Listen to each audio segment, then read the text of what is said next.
आपको मालूम है कि देश में केवल 3 राज्य ऐसे हैं जहाँ वनवासी समाज नहीं रहता है। हरियाणा, पंजाब और दिल्ली। बाकी सभी देश भर में जनजाति समाज ये रहता है। लेकिन ये जो समाज है ये काफी डिसिप्लिन समाज है और उनकी अपनी परंपरा, गांव की पद्धति, ये गांव को नियमों के लेकर चलना, ये स्वभाव उनका होने के कारण जैसा ही ये कोविड-19 का प्रचार प्रसार शुरू हो गया, तो गांव के लोग बहुत जल्दी सतर्क हो गए और सतर्क होकर उन्हें तुरंत ही, जैसा सरकार ने बताया था कि लॉकडाउन करना है, सोशल डिस्टेंसिंग की बात की, मास्क पहनने की बात की, सैनिटाइजेशन की बात की, ये करना उन्होंने शुरू किया पहले से ही। इसलिए आपने मीडिया में भी देखा होगा, कई गांवों में रास्ते बंद कर दिए, गेट लगा दिए, बाहर से कोई आता है तो कोई घर में गांव में प्रवेश नहीं। पहले गांव के स्कूल में उनका थर्मो स्क्रीनिंग होगा, चेकिंग होगा, क्वारंटाइन होगा, जो भी करना और बाद में उनको गांव में प्रवेश देना। इस प्रकार की पूरी व्यवस्था गांव वालों ने पहले से करने के कारण मैं हम सभी को गर्व होना चाहिए कि आज तक कोरोना का कारण एक भी मौत जो जनजाति समाज के व्यक्ति की नहीं हुई है। लगभग 12 करोड़ की आबादी वाला समाज है, लेकिन उसका ये नहीं हुआ है। तो इस कारण ये समाज ने इसको काफी गंभीरता से लिया है और अच्छी तरह से टैकल करने में ये ये हुए हैं, सफल भी हुए हैं। जैसा आपने सुना होगा, कोई इसमें इन्वेंशन के दौरान सैनिटाइजर में जो अल्कोहल का परसेंटेज लगता है, तो मध्य प्रदेश के अलीराजपुर जिले में उन्होंने, और महुआ के द्वारा भी सैनिटाइजर्स बनाने का प्रयास किया है। वैसे कोई नए प्रयोग भी गांव के लोगों ने किए हैं।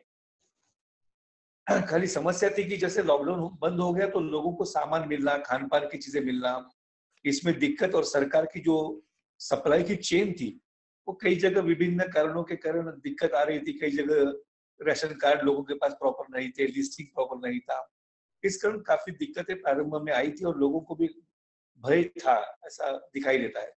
इस कारण लगभग 1 महीना के आसपास, 1 डेढ़ महीना कल्याण आश्रम ने लगभग सभी राज्यों में वनवासी समाज के अंदर काम किया है। अभी जो मेरे पास डाटा, अभी अपडेट नहीं हुआ, लेकिन 15 दिन पहले का जो डाटा मेरे पास जो है, देश के 163 डिस्ट्रिक्ट में, जिला में हम लगभग 2,500 गांवों के लोगों को मदद किया है। ये जो मैं बात मदद बोल रहा हूँ, इसका मतलब दाल, चावल, सब्जी, तेल, नमक। कई बार लोगों के पास दाल सब्जी तो थी, लेकिन नमक नहीं था, तेल नहीं था, मसाले मिलना दिक्कत हो गया। तो इस प्रकार ये होने के कारण दिक्कत आई। तो ऐसा लगभग 45,000 परिवारों तक ये सहयोग करने का काम ये कल्याण आश्रम ने ये किया है। और मैं बताऊं तो लगभग 122 जनजातियों तक कल्याण आश्रम पहुंचा है। इसमें बताने की बात ऐसे कि जो पीवीटी चीज है, अति पिछड़ी जनजातियां है, उसके अंदर भी कल्याण आश्रम गया। जैसा मैसूर के पास कर्नाटक में एक जेनु कुर्मा नाम की जनजाति है, टोडा नाम की जनजाति तमिलनाडु में रहती है, पहाड़ी कोरबा ये जनजाति है छत्तीसगढ़ में, उसके अंदर है। तो ऐसे बैगा नाम की जनजाति मध्य प्रदेश में है। तो ऐसे लोगों के पास भी अपने कार्यकर्ता गए। एक इंटरेस्टिंग बात ऐसे कि हमारे डॉक्टर प्रवीण करके है, तो छत्तीसगढ़ में डॉक्टर के हमारे काम करते हैं, हॉस्पिटल में काम करते हैं हमारे।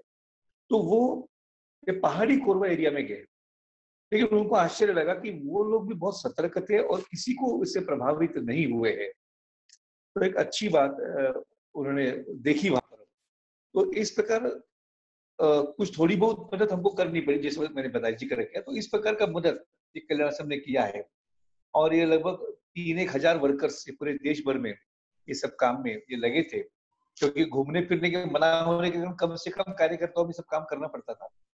इस दृष्टि से हमने 439 प्लेसेस पर मास्क बनाने का सेंटर भी शुरू किया हमने।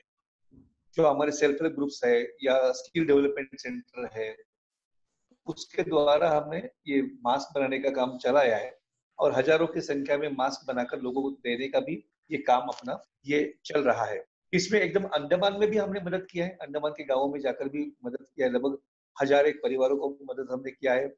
तो ये जो बाकी बड़े प्रांतों में तो हमने ये मदद ये किया ही है।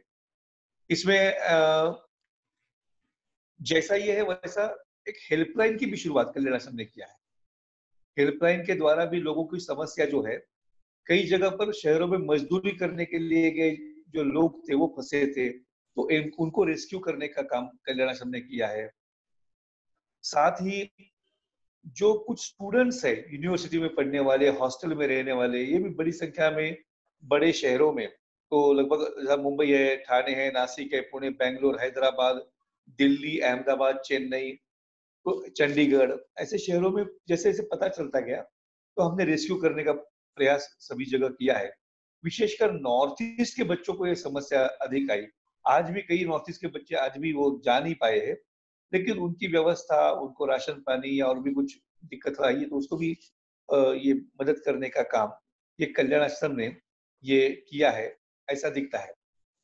तो कई जगह हमारे इंफ्रास्ट्रक्चर का उपयोग क्वारंटाइन सेंटर के रूप में भी करने का सरकार ने निश्चय किया है।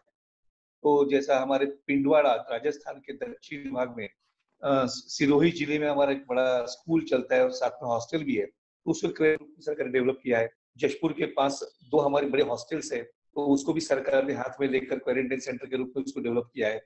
ऐसा कई जगह पर लोहरदगा झारखंड में हमारा बिरसा नेत्रालय एक आई हॉस्पिटल है हमारा, उसको क्वारंटाइन सेंटर में हमने कन्वर्ट किया है, जो सरकार के आवश्यकता को ध्यान में रखकर। तो कुल मिलाकर सरकार को पूरक बनते हुए कल्याण आश्रम का जो जो कुछ हमारे इंफ्रास्ट्रक्चर है, वो भी हम उनको देकर और सहयोग करने का प्रयास कर रहे हैं। ऐसे विभिन्न प्रयास ये हम कर रहे हैं, एक कोरोना राहत कार्य की दृष्टि से। जैसा आपके क्वेश्चनर में भी है कि जो अभी स्कूल्स और कॉलेजेस बंद हैं, जी। और इसके लिए भी हम एक पहल करते हुए, जैसे झारखंड ने अच्छा प्रयोग किया कि झारखंड में हमारे और 110 स्कूल चलते हैं, उसमें 25 हाई स्कूल्स है, तो हमारे 12 स्कूल्स को हमने क्लास 6 के ऊपर से लेकर क्लास 10 तक के बच्चों का हमने ऑनलाइन कोचिंग शुरू कर दिया है। तो इसका बाकी स्कूल्स का भी शुरू हो जाएगा इसी प्रकार। तो ये एक अच्छी शुरुआत ऑनलाइन कोचिंग की ये हमारी हुई है।